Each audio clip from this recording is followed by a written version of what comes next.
आज की जो घटना मैं आपको सुनाने वाली हूँ, ये घटना आपको किसी फ़िल्मी स्टोरी से कम नहीं लगेगी। ऐसा ही लगेगा जैसे कि कोई फ़िल्मी स्टोरी है, लेकिन ये कोई फ़िल्मी स्टोरी नहीं है, ये एक सच्ची कहानी है एक पति-पत्नी की, जिन्होंने तलाक ले लिया था अपनी आपसी रज़ामंदी से। तो दोस्तों, अगर वीडियो अच्छी लगे तो प्लीज़ वीडियो को लाइक कर दीजिएगा, चैनल को भी सब्सक्राइब कर दीजिएगा। ज़्यादा देर ना करते हुए चलो चलते हैं कहानी की तरफ। तो मध्य प्रदेश के ये इंदौर की ये घटना है, जहाँ के विजयनगर इलाके में पति पत्नी होते हैं, जिनकी शादी करीबन 2013 में हुई थी। अब जब इनकी शादी हो जाती है तो पति पत्नी दोनों बहुत ज़्यादा खुश होते हैं। शादी के 3 साल तो बहुत अच्छे से रहते हैं, दोनों में बहुत ज़्यादा प्यार होता है और 3 साल बाद इनकी एक प्यारी सी बेटी का जन्म होता है। जब बेटी का जन्म होता है, जब तक तो सब कुछ ठीक था, दोनों पति पत्नी आपस में बहुत ज़्यादा खुश थे। लेकिन 3 साल बाद धीरे-धीरे वक्त बीतता जाता है, तो पति को एक दिन अचानक पता लगता है कि उसकी जो पत्नी है, उसका किसी के साथ अफ़ेयर चल रहा है। जब उसे ये पता चलता है तो पति को थोड़ा बुरा तो लगता है, लेकिन वो कोई भी लड़ाई झगड़ा किए बगैर सोचता है कि मुझे अपनी पत्नी से बात करनी चाहिए।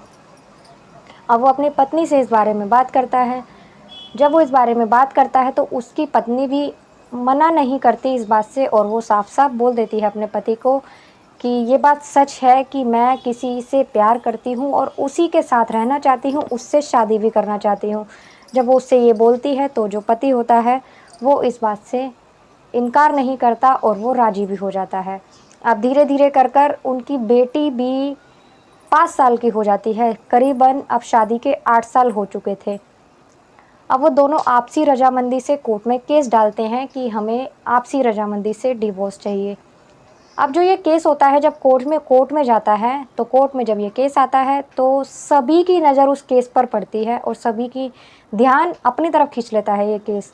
क्योंकि पत्नी वहाँ ये बोलती है कि मैं किसी से प्यार करती हूँ और अपने पति को छोड़कर उसके साथ रहना चाहती हूँ, उसी के साथ शादी करना चाहती हूँ। और जो पति होता है वो भी यही कहता है कि हम आपसी रज़ामंदी से तलाक लेना चाहते हैं, और मुझे इस बात से कोई मतलब परेशानी नहीं है कि मेरी पत्नी शादी करके किसी और के साथ रहना चाहती है, और इसी के उस पे मैं अपनी पत्नी को तलाक देना चाहता हूँ और आपसी सहमति से हम दोनों तलाक ले रहे हैं।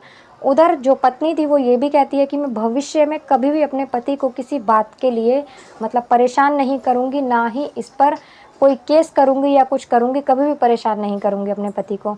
तो साथ ही जो पति होता है वो भी कहता है कि जो भी दहेज का सामान था वो मैं इसके नए पते पर पहुँचा दूँगा, और जो पत्नी होती है वो अपनी बेटी को अपने साथ रखने की मांग करती है। तो कोर्ट ये स्वीकार कर लेती है, और जो उसकी 5 साल की बेटी थी वो उसके साथ रहने के लिए अपनी मतलब बेटी को अपने साथ रखने के लिए जब बोलती है कोर्ट से, तो कोर्ट राज़ी हो जाती है। अब ऐसे ही करके वो अपनी पत्नी की शादी किसी से करवा देता है, उसकी पत्नी किसी से शादी कर लेती है, और जो पति होता है वो राज़ी खुशी उसका जो भी सामान था, उसका सामान उसके यहाँ पहुँचा देता है। तो शादी के जब 3 साल निकल जाते हैं तो इसकी बेटी होती है, तो बेटी होने के बाद इसका अपने जो पति होता है इसका, वो दूर-दूर रहने लगती है उससे। दूर-दूर रहने लगती है क्योंकि इसकी जो बातचीत होती है वो किसी और इंसान से होने लगती है। अब जब ऐसा होता है तो ये सोचती थी कि इसके पति को पता ना चले, लेकिन ऐसी बातें कभी छुपती नहीं हैं और धीरे-धीरे इसके पति को ये बात पता चल ही जाती है। इसे ये भी लगता था पत्नी को कि शायद मेरा पति गुस्सा होगा या मुझसे लड़ाई करेगा, और ऐसा कभी नहीं होगा कि मैं अपने प्रेमी के साथ रह सकूँ, ये बहुत ही ज़्यादा मुश्किल है। लेकिन जब इसके पति को ये बात बाहर से कहीं पता लगती है तो वो अपनी पत्नी से प्यार से बात करता है और पूछता है। पत्नी भी देर ना करते हुए सारी बात अपने पति को बता देती है, और पति इस शादी के लिए तैयार हो जाता है और खुद अपनी पत्नी की शादी किसी और के साथ करवा देता है, और राज़ी खुशी उनकी शादी ही नहीं करवाता, बल्कि उनको उसका जो दहेज का सामान होता है वो भी उसके नए पते पर भिजवा देता है। तो दोस्तों, ये कहानी आपको कैसी लगी आप लोग कमेंट कर ज़रूर बताना, और आपको कोई सवाल हो या आपका नाम हो तो आप कमेंट बॉक्स में ज़रूर लिखिएगा। ये भी लिखिएगा कि आप कहाँ से ये वीडियो देख रहे हैं, तो मैं आपको अगली वीडियो में आपके नाम लूँगी और आपका जवाब दूँगी। तो चलिए चलते हैं, अगली किसी वीडियो में मिलते हैं। तब तक के लिए नमस्कार।